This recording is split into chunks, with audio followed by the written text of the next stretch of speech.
Bonsoir à tous, bienvenue sur le plateau Equinox Soir, votre décryptage quotidien de l'actualité de lundi à vendredi, 19h, 21h, 18h, 20h, Greenwich Mean Time.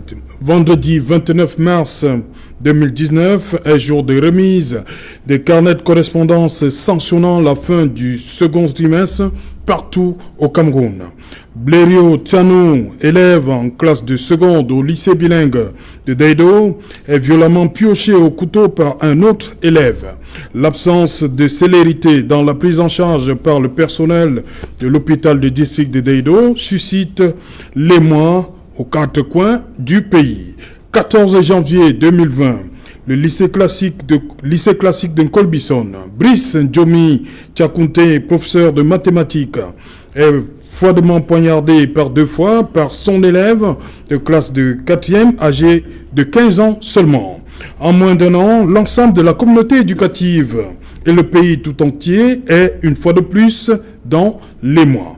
Paul Biya, à l'occasion de la 54e édition de la Fête de la Jeunesse le 10 février 2020, en rendant hommage aux jeunes professeurs de mathématiques, parlait d'un événement qui bouleverse les consciences et qui en dit long sur les dérives de nos sociétés modernes.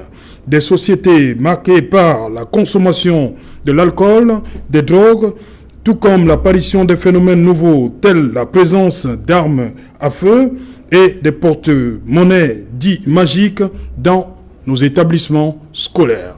Madame, Monsieur, tout à l'heure à 20h, c'est l'édition du vendredi présentée par Nadine Yambou, tout de suite après le débrief du journal et tout de suite le fait du jour.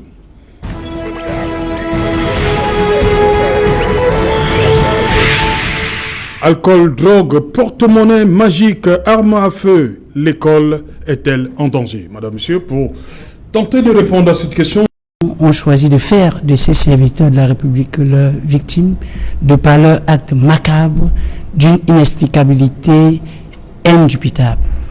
Hier encore, vous l'avez rappelé, c'était Ndjomi Tchakounte. Il s'en est fallu depuis aujourd'hui que nous soyons à pleurer un collègue au lycée bilingue des Sauces. Alors, déconner, autant pour moi, il ne me reste qu'à poser cette question: à qui le tour demain? À qui le tour demain? Très bonne question.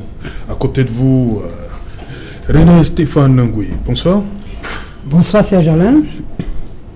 Bienvenue. Vous êtes le seul politique sur ce plateau, à côté d'enseignants. Et on va commencer. Je commence par vous, Omer Seda.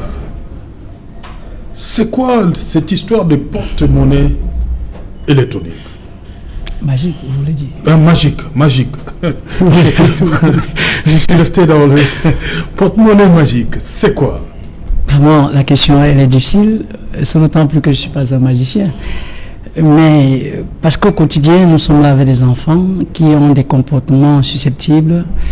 Je pourrais m'hasarder à dire simplement que c'est un phénomène nouveau qui a pris un envol avec ces derniers temps des comportements ou des phénomènes de mode. Des enfants qui veulent s'habiller comme des grands stars, des enfants qui veulent avoir des téléphones de haute facture. Bref, cette jeunesse qui voudrait arriver à être, comment pourrais-je le dire, cette jeunesse qui veut manger sans travailler, pour parler de façon triviale.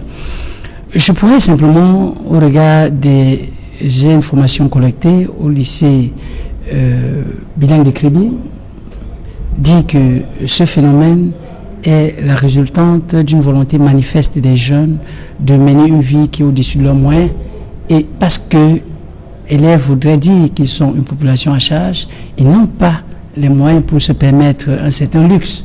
Il n'y a pas mieux à faire que de s'accrocher aux vendeurs des rêves, à ces vendeurs d'illusions qui les traînent dans des cercles ésotériques que je me réserve d'expliquer parce que je ne fais pas partie de ce monde. Voilà. Vous avez vécu cette expérience? Parce qu'à un moment, vous doutiez de ce phénomène-là, à un moment, mais jusqu'à ce que vous ayez un cas sous la main. Dites-nous, en quelques minutes. Oui, je vais dire que je ne l'ai pas vécu personnellement, mais j'ai eu la chance de côtoyer un collègue qui a véritablement été témoin oculaire de cette scène macabre de manipulation de portefeuille magique. Je ne voudrais pas, pour des besoins de commodité, signaler ou faire mention de l'établissement, mais toujours est-il qu'il s'agissait d'un élève de classe de première à 4 qui, à travers l'observation de son enseignant, mon collègue, opérait des dépenses folles, entraînait ses amis dans des buvettes, dans des bars dancing, dans des shoppings, et s'occupait pleinement, pour ne pas dire de presque toute la salle de classe, ce qui avait attiré son attention. Et il a pu se rapprocher de l'enfant, et peut-être par indélicatesse, l'enfant a pu avouer cette capacité à faire usage de ce portefeuille magique. Et lorsqu'il m'a fait le compte de cette scène triste, de cette scène macabre, j'ai personnellement, comme Thomas, cherché à voir. Et au hasard, une soirée, j'ai pu, en compagnie toujours de ce collègue, apercevoir ce jeune homme qui est entré dans une boulangerie avec une bande d'amis et a commencé à opérer des dépenses folles. Et moi, personnellement, je ne veux pas vous mentir, il nous a pris en charge. Nous étions au début 3 enseignants, mais à la fin, nous nous sommes retrouvés une quinzaine et il l'offrait sans calculer. Et nous prenions, pas parce que nous voulions absolument, mais c'était simplement pour voir jusqu'où il pouvait pousser les dépenses. Et je crois que en 2 heures, l'enfant s'est retrouvé de façon sommaire à une dépense qui pourrait s'estimer à plus de 500 000 francs. Et j'ai donc déduit véritablement qu'il avait quelque chose... Il n'était pas issu d'une famille aisée? Je ne pense pas que issu de famille aisée, autant pour moi, on peut se permettre des dépenses du genre. Encore que... Parce qu'à une certaine époque, avant ce phénomène de porte-monnaie magique, avant, c'était des enfants, des personnes qui étaient bien, et l'enfant se permet souvent d'aller soutirer. Un peu, il allait dans la caisse de son père, il soutire et il met ses camarades à l'aise. Mais maintenant, c'est des enfants issus des familles qui ne sont pas forcément nantis, qui font ce genre de trucs. Exactement, justement, je l'ai dit dans mes propos d'introduction, ces enfants sont, je veux dire quoi, on le vend en rêve. Oui. Ils sont des enfants généralement de familles pauvres. Et pour le cas d'espèce, c'est un enfant de quartier démuni, un enfant de famille démunie, mais qui, au rythme de sa vie, a laissé convaincre l'enseignant ou son enseignant, mon collègue, qu'il avait une manipulation hors du commun. Ok.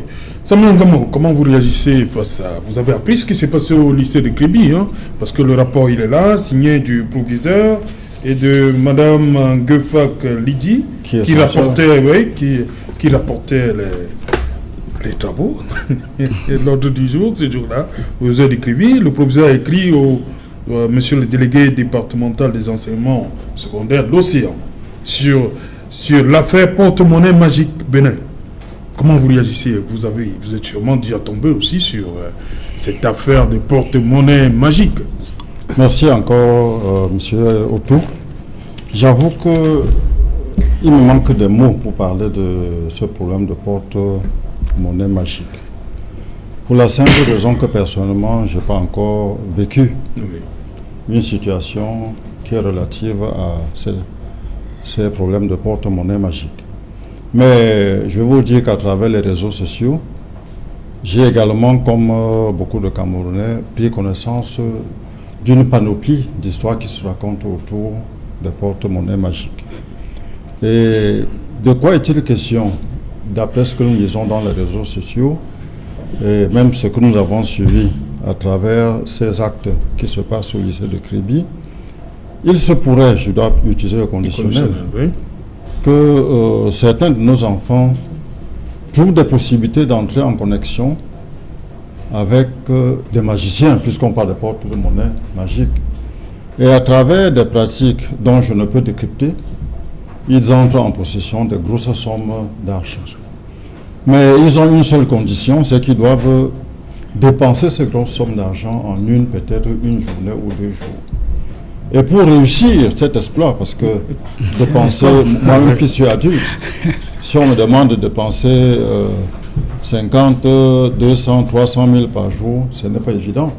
Ça devient maintenant un emploi. À temps permanent. Et il doit absolument se faire accompagner. Oui. Parce que dans ce qu'ils visent, dans ce qu'ils recherchent, je vais utiliser un terme qui est connu de tous les Camerounais, il y a le matu vu. Parce que j'ai essayé de recouper quelques informations. Ces enfants sont des enfants en situation difficile, qui ont des complexes, qu'ils pensent gérer à travers le matu vu. Ils se taillent une image, et lorsqu'ils n'ont pas de moyens pour accomplir ces images, ils pensent donc maintenant qu'ils doivent passer par des raccourcis tels que les porte-monnaies magiques pour enfin avoir des moyens peu orthodoxes, même pas du tout orthodoxes, pour se donner une image qui n'est pas réellement leur vraie image. Et à travers cela, le danger, c'est qu'ils n'y vont pas seuls. Ils ne vont pas seuls dans cette aventure. Ils traînent avec eux leur père. J'ai suivi tout à l'heure l'intervention du professeur Seda. Ils ne traînent pas seulement leur père, même certains enseignants. Oui, M. Seda, lui, il est allé en tant qu'observateur pour chercher à en savoir davantage. Mais les informations qui nous remontent nous font savoir que certains enseignants ne pratiquent pas la porte-monnaie magique, non, mais sont dans le couloir des dépenses. Parce que tout cela, ils s'entourent, ils sont devenus aujourd'hui des points focaux, autour desquels gravite un ensemble d'élèves, d'enseignants, de surveillants. En réalité, voilà les peu de choses que j'ai pu glaner sur cette histoire de porte-monnaie magique. Ok, on va terminer avec vous, René Stéphane. Oui, sur le porte-monnaie magique. Hein. Vous êtes parent, vous suivez l'actualité à travers les réseaux sociaux également. Votre commentaire? Alors, moi, je suis un esprit cartésien. Oui. Je ne pense pas beaucoup que la magie sous cette facette-là existe. Il faut qu'on approfondisse les recherches et les analyses pour savoir d'où sort l'argent dans le milieu académique où on nous envoie souvent par vidéo, même des jeunes dames qui marchent tout nus dans les marchés, on dit c'est parce que la secte a demandé de faire X ou Y. Bon, ceci dit, il faut quand même se dire que pendant ma tendre jeunesse, nous aimions respecter un maxime. L'école est le lieu où la vie, où on établit l'égalité, là où la vie a créé les inégalités. Ça veut dire quoi? Ça veut dire qu'on va à l'école, enfant de riches, enfant de pauvres, on devient une... Certains disent même souvent que c'est pourquoi on a institué l'uniforme. Très bien. Parce que si on laisse les enfants venir, chacun, ça va créer... tout le monde met l'uniforme. Alors, le politique que je suis dirait tout simplement, il faut qu'on reconstruise notre système de valeurs. Parce que quand on est dans une société sans modèle, que le président de la République est le plus con, les modèles sportifs comme les Roger Mila, les Samuel et tous les Joseph-Antoine Bell sont des fainéants. Les enseignants qui hier étaient pour nous des porteurs de paroles d'évangile sont des mendiants. Et les gens chargés d'établir la paix et la sécurité sont des mange-moules. On n'a plus des repères. Et on se retrouve dans une situation où, malheureusement, sur tous les pans de la société aujourd'hui, le Cameroun devient un mur de lamentation. J'entendais parler de mur de lamentation. Mes souvenirs ne sont pas exacts. Je ne sais pas si ça se trouve en Palestine ou en Israël. Mais le Cameroun est devenu un mur de lamentation. Vous écoutez un média du matin au soir, c'est des pleurs, c'est des dénonciations.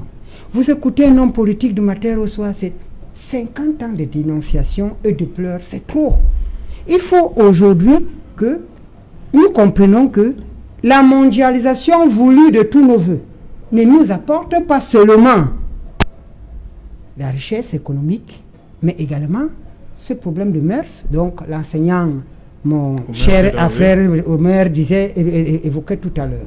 Donc, on regarde à la télé ce que font les élèves et les étudiants de Beverly Hills, on veut le reproduire au Cameroun. C'est-à-dire qu'ils viennent à l'école avec l'arme et là-bas, et ses camarades et les enseignants. Exactement. Ce n'est pas pour nous, qui ne vivions pas cela par le passé, c'est un phénomène nouveau.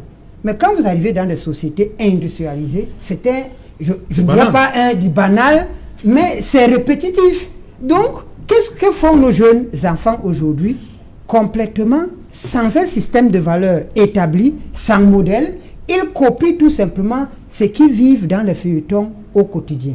Ajoutez à ça, nous-mêmes parents qui avons démissionné, le système qui est complètement en déphasage, et le pays qui s'est transformé, je le dis, en un mur de lamentation.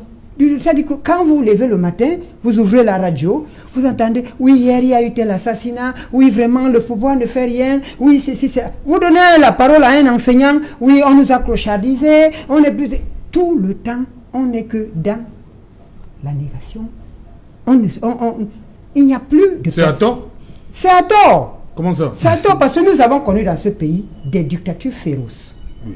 Il y avait, mais les politiques ont créé des systèmes et des modèles de vie qui ont permis que, quand vous comptez aujourd'hui au Cameroun, une trentaine de professeurs, 3000 professeurs, 4000 professeurs, vous allez vous rendre compte que entre les professeurs formés par l'État du Cameroun, malgré cet art, et les professeurs formés par l'Union des populations du Cameroun, à travers ses alliés, les Chinois, les Soviétiques, les Russes, à l'époque, vous allez vous rendre compte que, malgré la dictature féroce du président Ahidjo, la diaspora était organisée. Il y avait au niveau des étudiants l'UNEC qui regroupait les étudiants qui venaient d'Afrique, qui les tournaient le chemin. Au Cameroun, en France, les Camerounais se moquaient des Sénégalais et des Maliens qui ne rentraient pas, qui restaient balayés des rues de France. Aucun Camerounais des années 60, 70 ne pouvait, après ses études, rester en France. Donc la diaspora aujourd'hui, tout le monde, dès qu'on regarde, il faut qu'on arrête de se lamenter, qu'on se regarde dans le miroir, qu'on se dise que notre mission en tant que politique, en tant que Camerounais aujourd'hui, c'est de sauver le Cameroun malgré les dirigeants que nous avons et malgré tout ça. Et ça commence par les faits de société comme ceux dont on dénonce. Dans les lycées camerounais, monsieur l'inspecteur et l'enseignant vont nous le confirmer, il y a des accompagnateurs pédagogiques. Il y a des accompagnateurs psychologiques. Il y a des orientateurs, des gens chargés de l'orientation. Donc, les écoles ont des structures capables de prendre en charge ces phénomènes qui nous viennent d'ailleurs. Mais malheureusement, même vous-même, quand vous avez un parking de 5 voitures, il y a certaines voitures que vous n'allez pas conduire.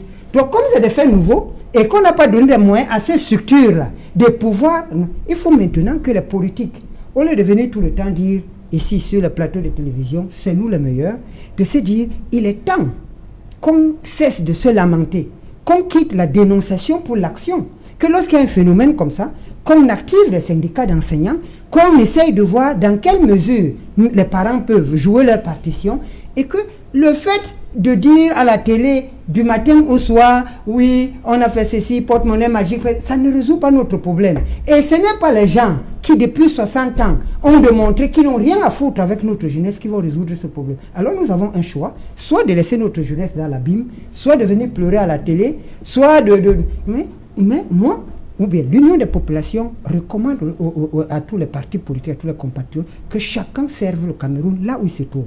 Il faut sauver le Cameroun malgré les dirigeants que nous avons. C'est pour ça que nous inféodons les syndicats.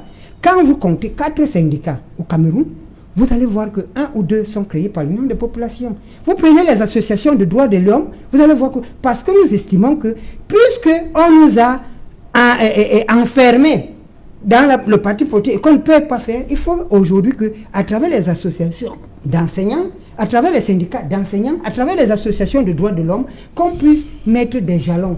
C'est une goutte d'eau dans la mer.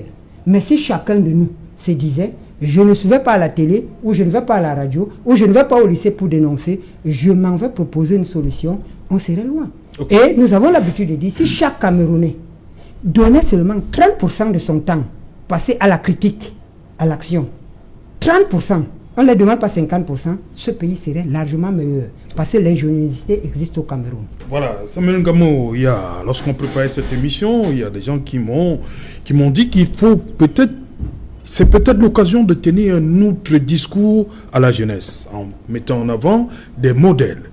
Parce qu'on sait qu'à une certaine époque, je m'excuse de le dire, les femmes étaient comme symbole de réussite dans ce pays. Est-ce qu'il n'est pas temps de tenir, comme le président a dit il y a 2 jours, les modèles, il en a cité 3, Tema, Job Vendor, Amal. Est-ce qu'on ne doit pas revenir à ce ce discours-là, dire à la jeunesse que voici, vous aussi, vous pouvez être comme cela. Merci, M. Otou. Votre introduction, pendant votre introduction, vous avez ouvert là une véritable boîte de Pandore. Lorsque vous soulevez le problème de porte magique, Oui. avec tous les effets collatéraux que nous observons dans l'école, vous ouvrez là une boîte de Pandore dans laquelle tous les faits sociaux peuvent être logés. Et pour bien comprendre cela, il faudrait faire une analyse à plusieurs échelles. D'abord au niveau communautaire, ensuite au niveau de l'école, au niveau de la famille et au niveau des individus. Voilà pourquoi j'ai dit que le problème, vous avez bien voulu vous focaliser aujourd'hui sur l'école. Mais l'école n'est qu'une excroissance de la société. Tout à fait. L'école n'est qu'une formation, une création de la société. Et notre école aujourd'hui est à l'image de ce que la société entière est. Donc si vous avez bien voulu, vous pouviez ouvrir ce panel à 50 personnes, vous aurez des sociologues qui auront à dire par rapport à ce sujet, vous aurez des juristes qui auront à dire, vous aurez des médecins, les assistants, les travailleurs sociaux. Tout le monde est interpellé, comme disait le politicien. Vous nous mettez sur la même table avec le politicien. Bon, mais nous sommes des technocrates, nous faisons aussi la politique, mais en autre moment. Nous sommes invités là aujourd'hui comme technocrates. Donc c'est pour dire tout simplement que le problème doit être perçu au niveau communautaire. C'est l'affaire de toute la communauté. Et l'école étant une création de la communauté, vous savez bien, l'un des pédagogues modernes avait donné la définition de l'éducation comme étant la socialisation des jeunes générations par la génération adulte. Vous comprenez, aujourd'hui, l'école va faire face à deux enjeux. Il faut d'abord scolariser, mais il faut ensuite socialiser. Quand je dis ensuite, ce n'est pas bien placé parce que la socialisation doit commencer à l'école. Qu'on ne pense pas qu'on va à l'école un moment pour la scolarisation et c'est le futur prochain ou lointain que va commencer la socialisation. Non. Et c'est parce qu'il y a des lacunes à tous ces niveaux. Au niveau communautaire, nous avons des sérieuses lacunes, comme disait l'homme politique. Lorsque l'homme politique il parle de regroupement du personnel en des syndicats, aujourd'hui, peut-être quand vous, UPC, vous avez la manœuvre en main, vous avez une volonté de bien téléguider les Camerounais pour qu'ils s'organisent en des véritables syndicats. Avez-vous la certitude qu'aujourd'hui, on voudrait même que les gens s'organisent en des syndicats pour défendre leurs intérêts? Moi, je n'ai pas la même lecture. Donc, au niveau communautaire, quelque chose doit être fait. Et au niveau, quand on va à l'échelle juste en dessous, au niveau de l'école, il y a beaucoup de choses. Nous n'aurons même pas suffisamment de temps pour parler. À l'école, il y a beaucoup de choses. Parce qu'à l'école, lorsque tout dans votre introduction, vous dites un élève sort une arme à feu dans une salle de classe. Il menace son professeur d'anglais. Il menace son professeur d'anglais parce qu'il veut absolument avoir 10 sur 20. Cet élève n'est pas conscient que 10 sur 20 est à peine passable. Vous voyez donc qu'il sera même puni pour rien. S'il est menacé pour avoir 19 sur 20, on peut même comprendre qu'il sait pourquoi au moins il bagarre. Vous comprenez tout de suite que c'est le genre d'enfant qui peut poignarder pour rien. Si on doit sortir une arme à feu pour revendiquer 10 sur 20, vous comprenez qu'il y a un problème à la base. Il attaque là la relation fondamentale avec lui-même. Il a un problème avec lui-même. La deuxième relation fondamentale qu'il attaque, la relation avec l'enseignant. Et à partir d'un échantillon comme celui-là, on doit reposer les vrais problèmes. Quelle est la relation que le niveau supérieur communautaire que j'ai défini a établi réellement avec l'enseignant aujourd'hui? Voilà, ça pourrait faire l'objet de tout un débat ici. Oui. Et encore au niveau de l'école maintenant, On a encore plusieurs structures. Quelle est la relation que les élèves entretiennent? Quel genre de relation entretiennent-ils entre eux? C'est toutes les choses qu'il faut voir. Parce que lorsqu'un enfant arrive à l'école avec un revolver, il ne peut pas être seul dans cette organisation. Il a certainement le concours de ses pairs. Il a certainement le concours des agents collatéraux qui gravitent parfois autour de l'école. Et lorsqu'on sort de l'école, maintenant on tombe au niveau de la famille. Il y a beaucoup de choses à dire. Quelle partition la famille joue-t-elle effectivement dans cette situation? Quelle partition elle joue? Parce qu'en réalité, l'école, la famille doit être la première structure de socialisation. La famille doit être la première structure de socialisation. Avant même de jouer le rôle de scolarisation, la famille est d'abord une structure de socialisation. Okay. Et lorsqu'on observe des failles à ce niveau, cela veut dire que la famille aussi a un problème. Okay. Et on arrive au niveau individuel maintenant. Peut-être... Oui, on va y revenir. Okay. Omer Seda, on a souvent, beaucoup disent que les parents ont démissionné dans leur mission. Est-ce que, pour vous, qu'est-ce qu'un parent doit faire avant et après une journée de classe pour son enfant? Je pense, Jean autour, que la chance que j'ai eue pour ce soir, c'est d'avoir écouté religieusement l'inspecteur et l'homme politique que nous avons ici sur la table. Ce qui m'a permis de comprendre réellement que nous ne sommes pas appelés à voir l'école, comment dirais-je, de façon... Autrement dit, il faut une lecture de second degré. Et le temps ne peut pas être suffisant pour entrer dans la profondeur, parce que c'est un débat assez vaste qui interpelle plus d'une personne. Mais vous avez fait bien d'insister sur un point qui n'est pas de moindre, celui du rôle des parents. Oui. Je pense aujourd'hui que vous l'avez si bien dit, les parents ont démissionné. Les parents ont une idée que l'école, c'est où tout se fait, où tout s'acquiert, où tout se construit. Que non. Monsieur l'inspecteur l'a si bien dit, l'école est une excroissance de la société.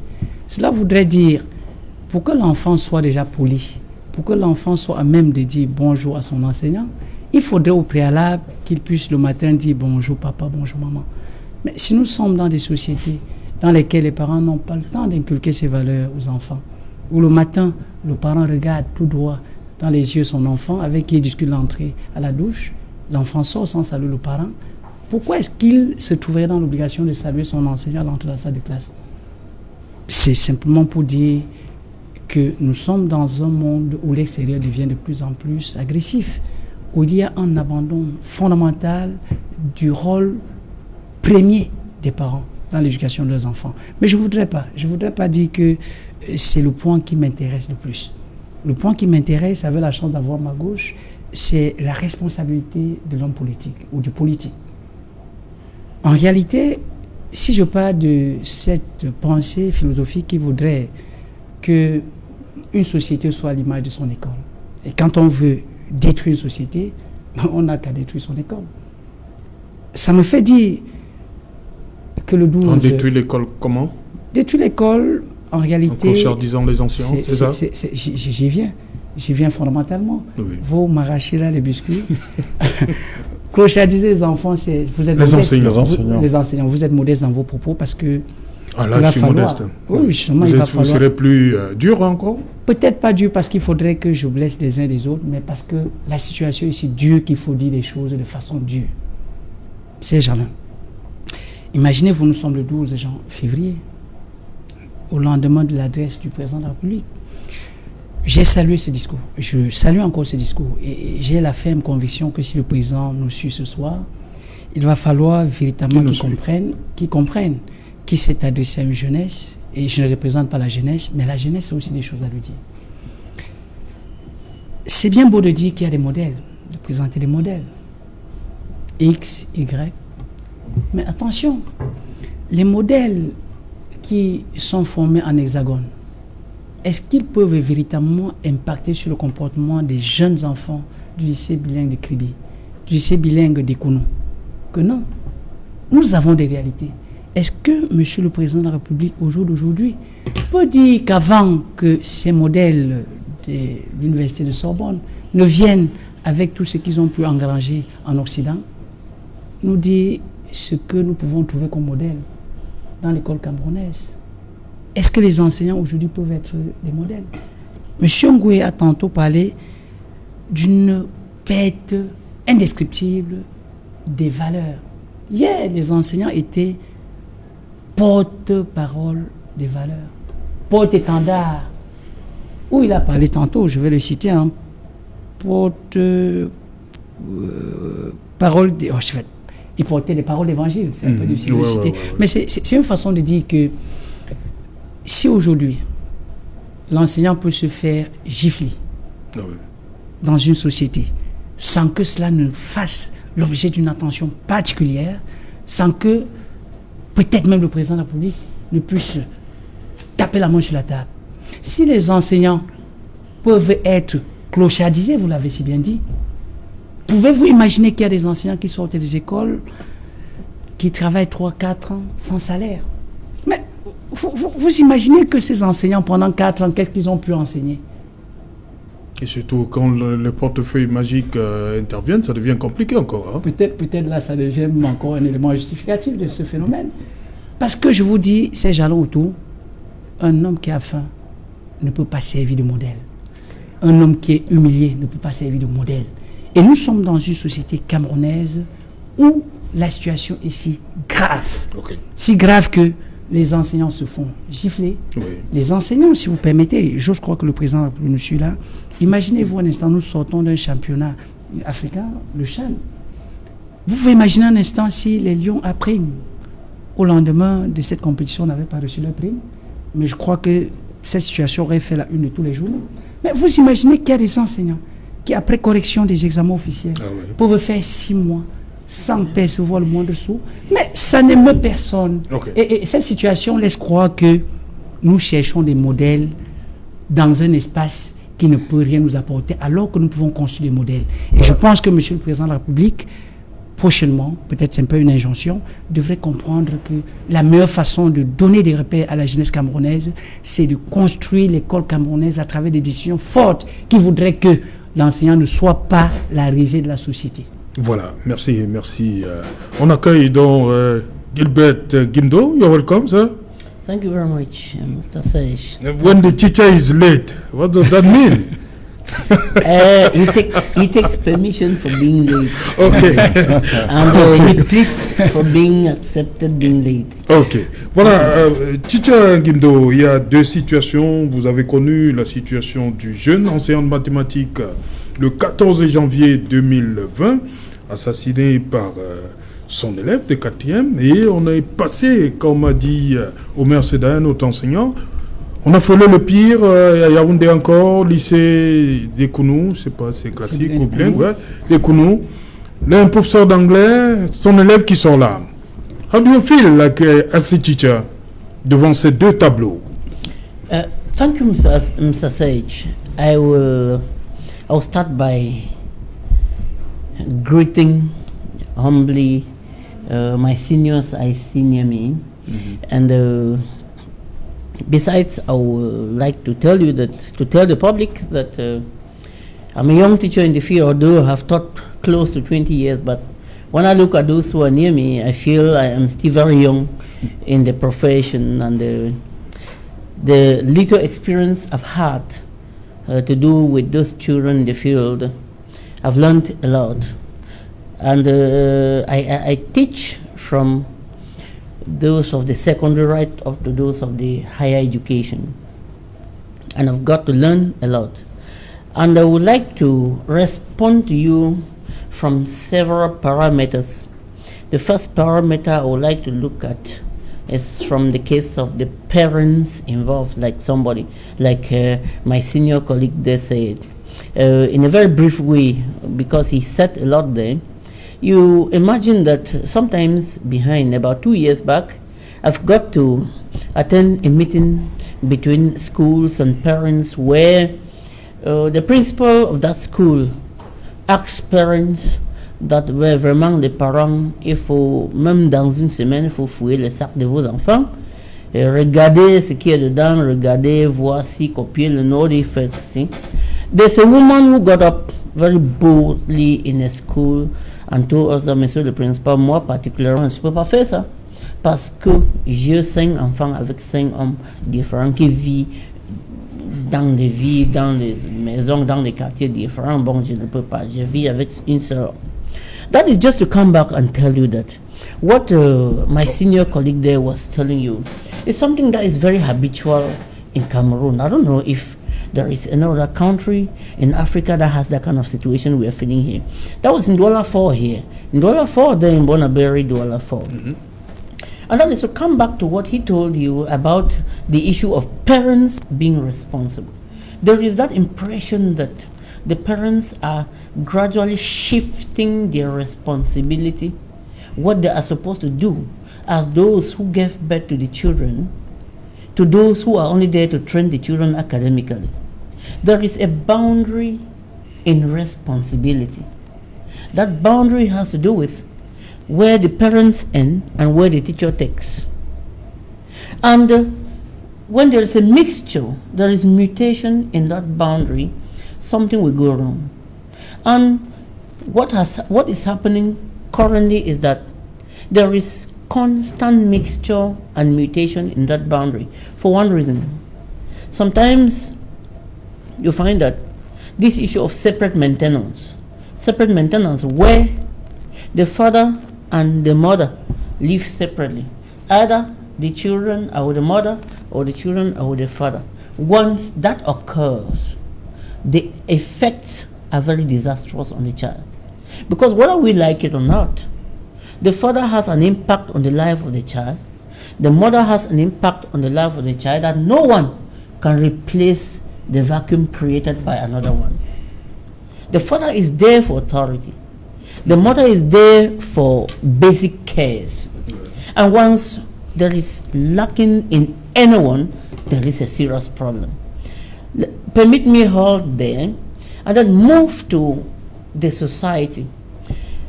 Each society has a philosophy of living. I'm afraid to say that the education society in Cameroon does not have a philosophy. And you also permit me to move from there ahead to say that even the political society, Cameroon as a whole, we don't have a society of living. We do not have a philosophy, please, a philosophy of living. If you have a Cameroonian, if a Cameroonian moves out of Cameroon, they ask you, how do you people live in your country? It's difficult. He will not know what to say. But take somebody from Nigeria, take somebody from Ghana. Nkrumah fashioned the life of Ghanaians, how they are supposed to live. Kenyatta fashioned the life of Kenyans, how they are supposed to live. Forget about post-election violence. The Kenyans know the way they are supposed to behave.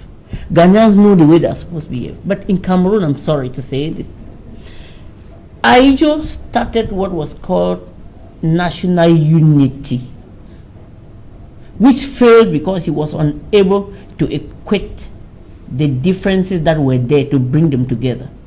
And then later on, President Biya came and brought what was called national integration. He too failed because he was unable to bring together what were unequals, to blend together in terms of social justice.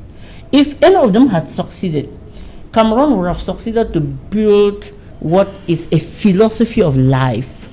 That means to get all Cameroonians focused on one line on how to move ahead. But unfortunately, these two people have not. So Cameroon lacks something that is called a philosophy of life. Any Cameroonian behaves the way he likes because you know that at any one time you can pass through a hole and you are free. You can pass through any hole and you are free. That's how Cameroonians behave. And that is the reason behind that permit the word. The whole public should permit me that word of using that stupid notion that we say impossible never Cameroon. Why do we think that impossible never Cameroon? There are things that in life are impossible to do. Why do you think that a Cameroon must mount all that? No. I think that only God alone can do. But in Cameroon, we think that everybody can do. Let me now leave from there and I bring another thing to you. Look at now the situation of orientation. There's another problem, a very serious problem, which is orientation within the school milieu, which parents are failing and even teachers are failing. Let me begin from the side of the parents. The academic system, Cameroon has two subsystems, the English subsystem and the French subsystem. Both subsystems have syllabuses.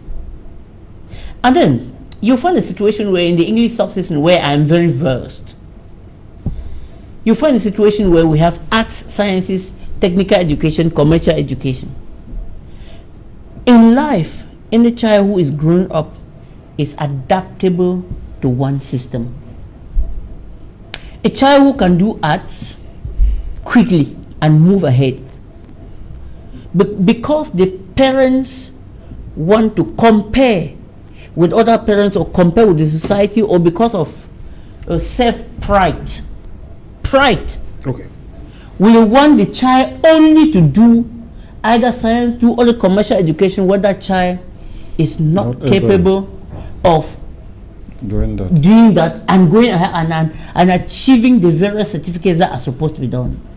In that way now, you find that at one level, the child becomes stuck, cannot have the certificates, and then metamorphosed to something that is unbearable in the society.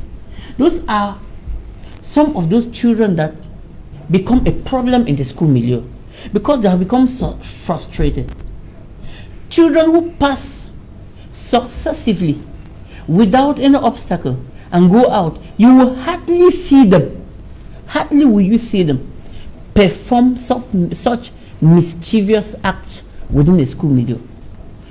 Besides, all of us here are academics, and everybody, you bear me witness that when you are studying and passing, you enjoy it. But you don't study and you fail, it's like you should blame for somebody for it. It's like you should pounce on somebody for it. Thank you. Je reviens à vous. D'abord, René Stéphane Goué, le président, dans son discours pour la 54e édition de la Fête de la Jeunesse, parlant justement de l'enseignant Djomé Tchakounté assassiné à Yaoundé, le président disait ceci, parents, il dit, j'en appelle aux parents, aux hommes de religion et aux enseignants pour que, grâce à l'éducation qu'ils dispensent, de tels faits ne puissent plus se reproduire. Les parents, l'Église, les hommes de religion, il a dit, il a englobé, et les enseignants. Je pense que, monsieur... Et je prends un cas peut-être, et ces faits-là ne se produisent pas beaucoup dans des lycées, dans des établissements confessionnels. Est-ce que vous comprenez pourquoi? C'est toujours dans nos lycées. C'est là où je voulais en venir avec le propos tenu par Gilbert Guinto, enseignant. Il faut qu'on se dise que nous sommes dans le domaine de la construction de la société. Et qui dit construction de la société parle du système éducatif. Parce qu'on ne forme pas les Camerounais pour être des Américains. Quand le président de la République dit, j'extrapole un peu, allons vers les terres, pratiquons l'agriculture. Combien d'écoles d'agriculture existent au Cameroun? Quel est le modèle agricole qu'on peut présenter à un jeune aujourd'hui en disant voilà tel qui a réussi en agriculture?